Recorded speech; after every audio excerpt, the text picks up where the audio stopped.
الأفضل بالنسبة للنادي الأهلي من أجل العودة إلى سكة الانتصارات.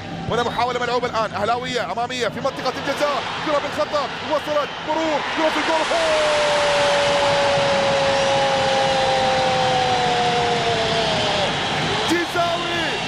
جيزاوي ينهي الأمور مبكرا ويضع الأهلي بخطأ دفاع جزراوي. جيزاوي يسجل الهدف الثالث لمصلحة الأهلي. يعاقب جيزاوي دفاع الأهلي، والعقاب إن العقاب من جنس العمل. شوف اللقطة الماضية، شوف الفرحة الجماهيرية هنا في استاد الأمير عبد الله الفيصل. إذا الأهلي يتقدم الآن ب3 أهداف. شوف العقاب،